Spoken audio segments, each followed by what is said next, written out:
اللہ تبارک و تعالیٰ نے ایمان کی دولت عطا فرمائی. یا ایھا آمنو، ایمان والوں کو خطاب کرتے ہوئے آپ نے فرمایا کہ اے ایمان والوں، میں نے تمہیں اللہ تعالیٰ کے فضل و کرم سے ایمان کی دولت تو حاصل ہو گئی، لیکن یہ ایمان کی دولت کا تحفظ اس کے بغیر نہیں ہوگا کہ تم اس کی نگہداشت کرو، اس کی حفاظت کرو، اور وہ حفاظت، اس حفاظت کا نام ہے تقویٰ.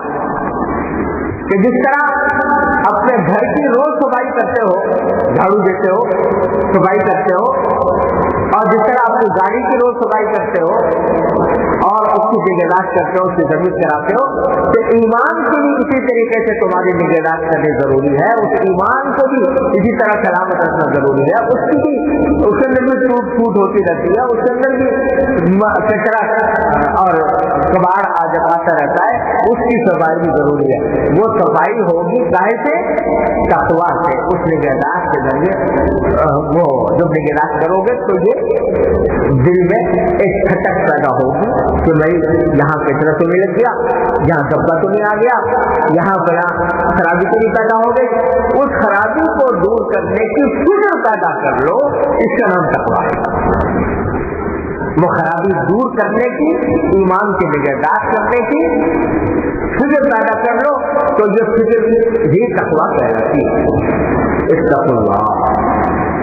اور میں نے حضرت مولانا مفتی محمد حسن صاحب رحمۃ اللہ علیہ، اللہ تعالیٰ ان کے درجات بلند فرمائے، ان کا یہ زبان سے ان کا یہ ملفوظ ارشاد ان کا اپنے والد ماجد رضی اللہ تعالیٰ سے سنا. وہ فرماتے تھے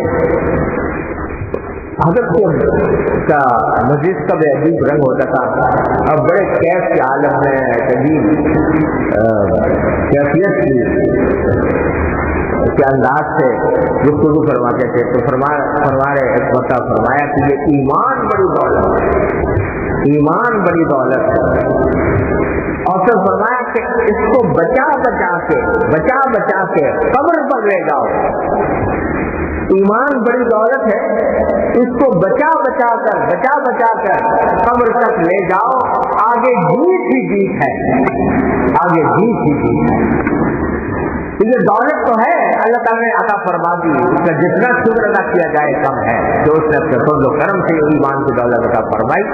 لیکن اس کی بچانے کی ضرورت ہے. اس کو بچانے کے بارے کیا؟ اس کے نگہداشت کی ضرورت ہے. اس کے اوپر گرد نہ پڑے، غبار نہ پڑے، اس کے اوپر کچرا نہ آئے، اور اس کچرے سے اور گرد و غبار سے بچا کر قبر تک لے جاؤ تو آگے جیت ہی جیت.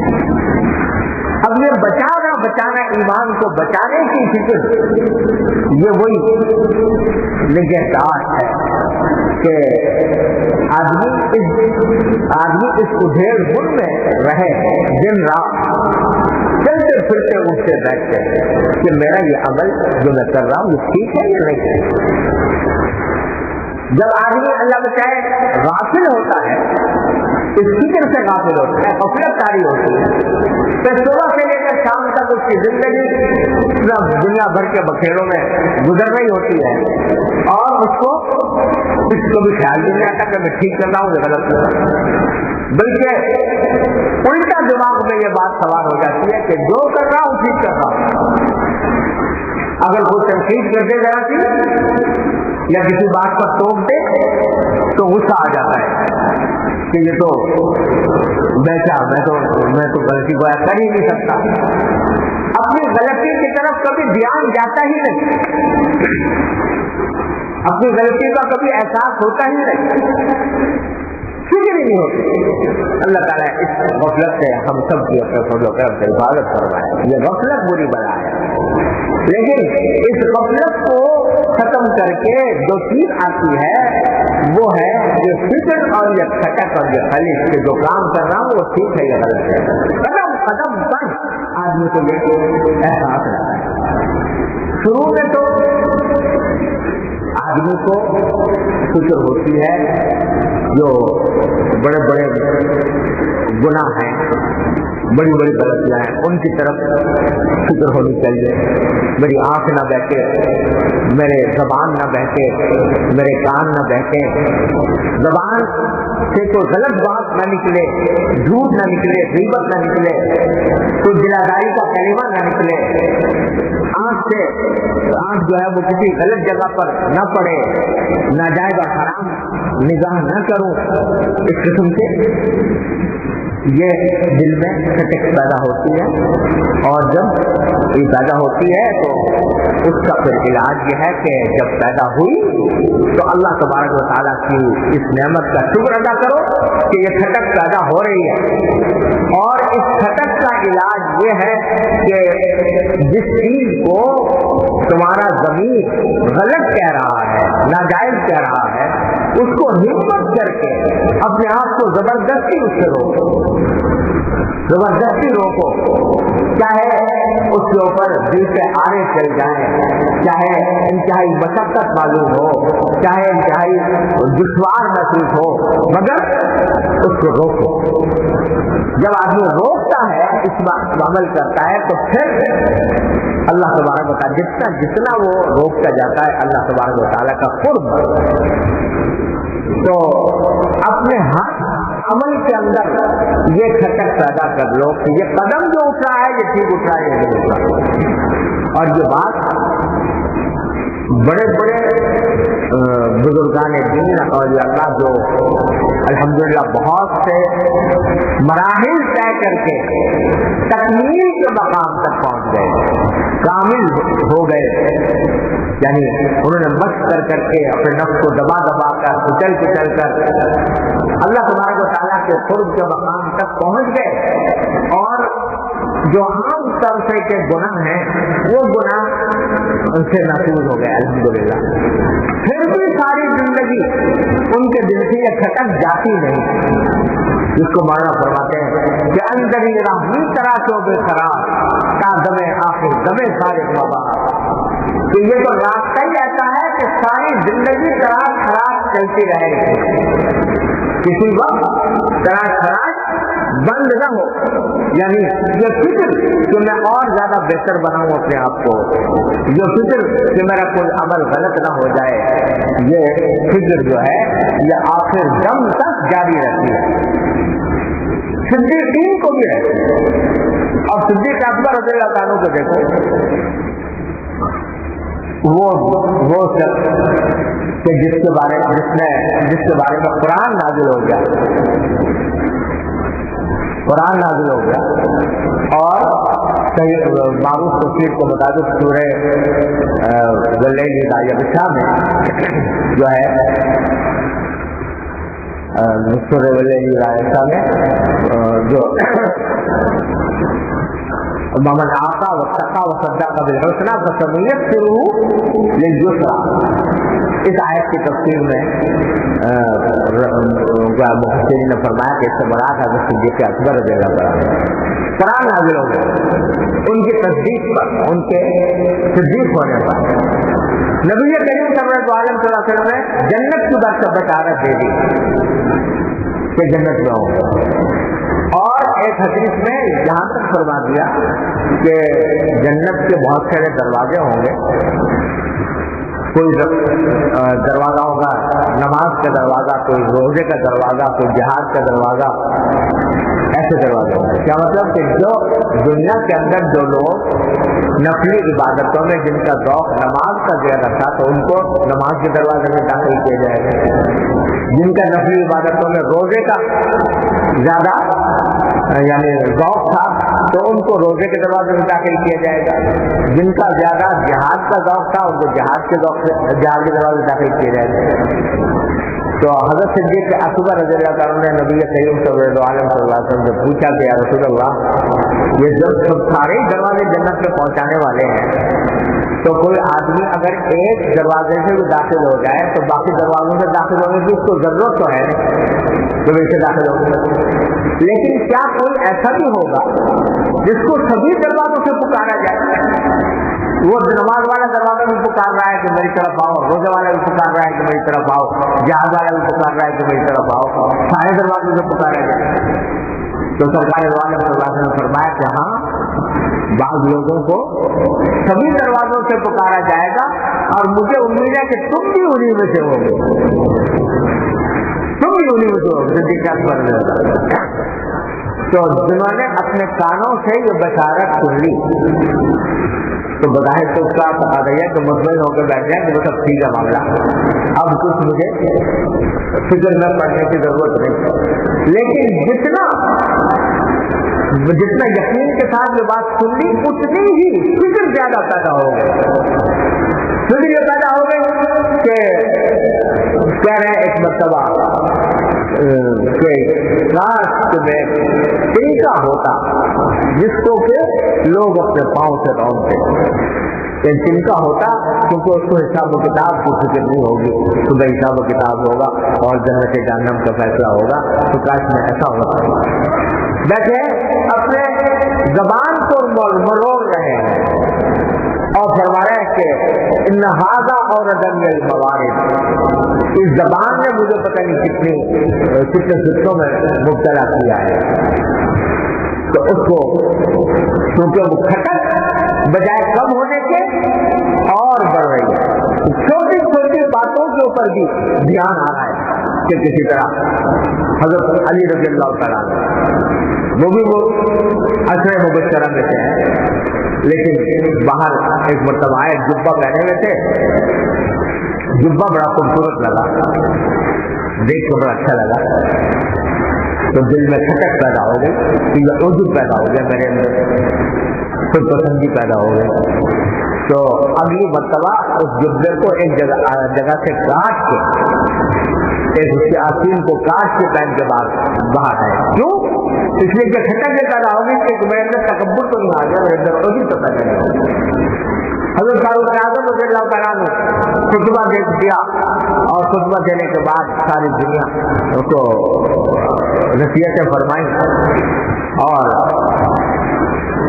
اس میں کچھ خیال آ گیا کہ میں تو بڑی اچھی باتیں کہی، کچھ خیال آ گیا ہوگا، تو فوراً اپنے کندھے پر ایک مشق لگا کر پانی کی اور ایک بڑھیا کے گھر میں جا کے پانی ڈال کر کیونکہ تکبر نہ پیدا ہو۔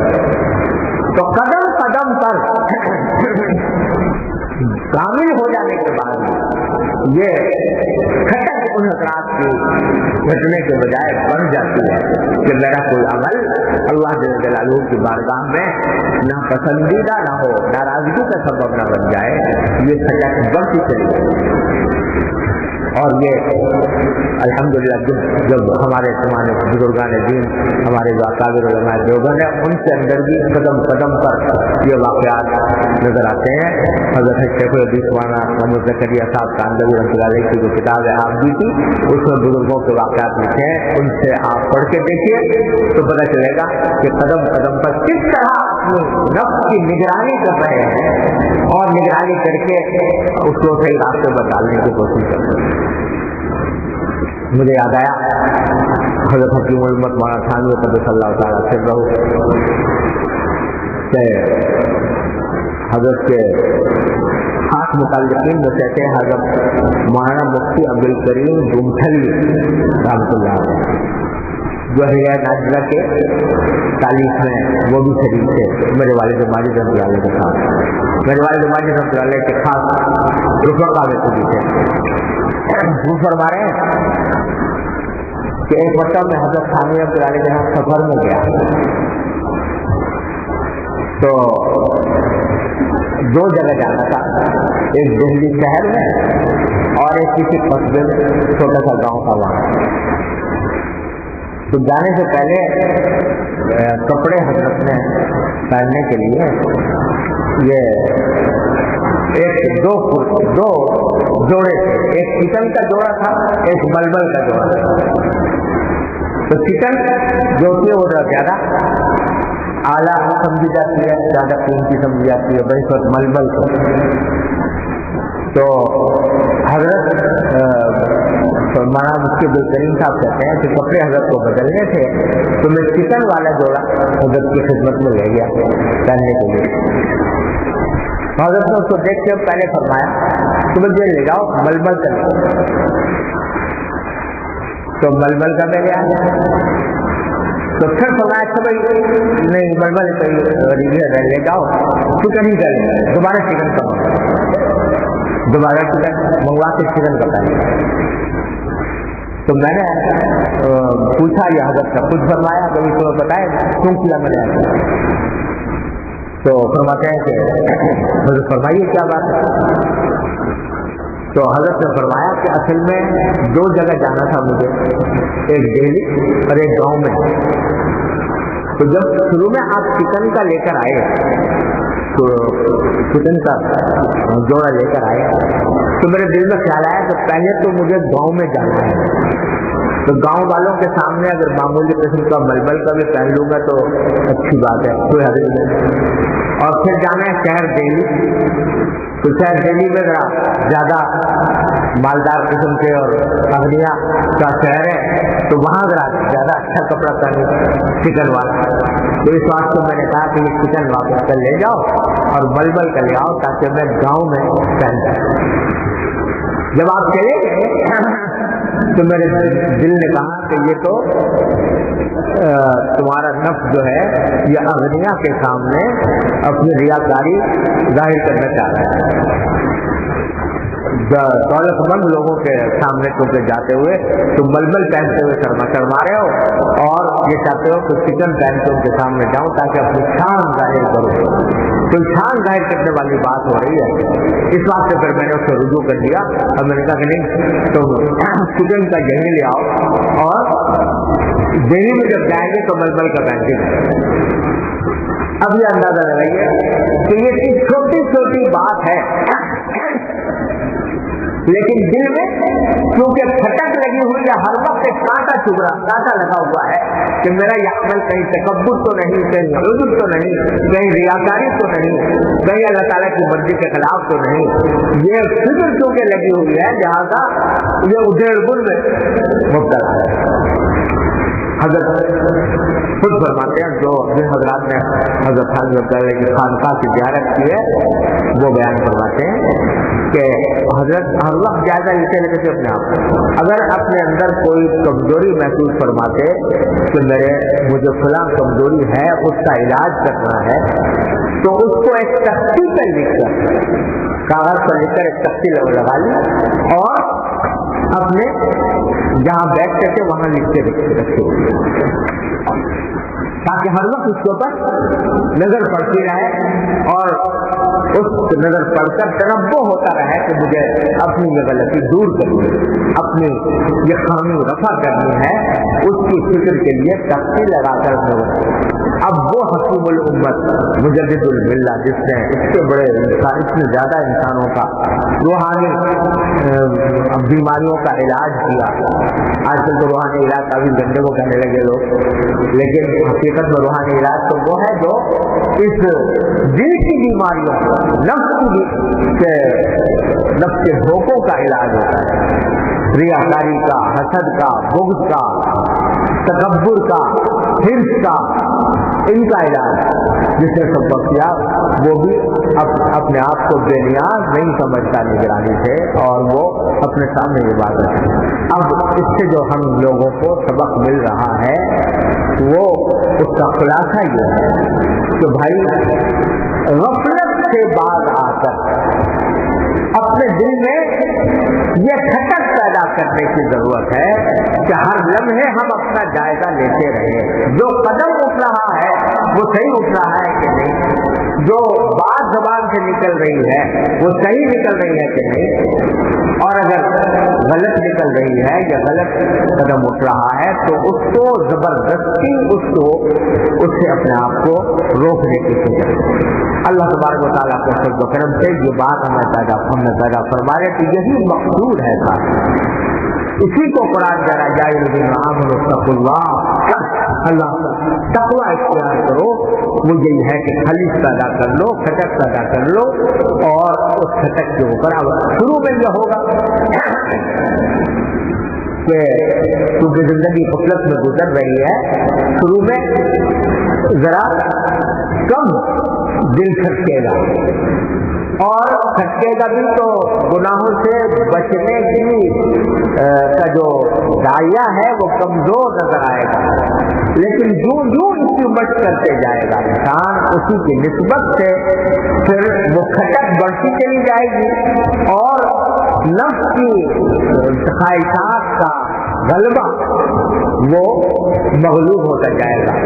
اللہ تبارک و تعالیٰ کی رحمت سے اس کی توفیق دے۔ تو ساری زندگی کا روگ ہے، یہ جنم روگ ہے، مرتے دم تک یہ سلسلہ جاری رہنا ہے، جس کو حضرت نے فرمایا کہ بچا بچا کے قبر تک لے جاؤ۔ تو اللہ تبارک و تعالیٰ اس کی توفیق عطا فرما دے کہ اس تلاش میں ہم لوگ لگ جائیں، اس فکر میں اللہ تبارک و تعالیٰ ہمیں لگا دے، تو انشاءاللہ اللہ تعالیٰ کی رحمت سے امید ہے کہ پھر منزل بھی حاصل ہو جائے گی۔ وصلی اللہ تعالیٰ علی خیر خلقہ محمد اللہم صل علی سیدنا مولانا محمد وعلی آل سیدنا مولانا محمد کما صلیت علی ابراہیم وعلی آل ابراہیم۔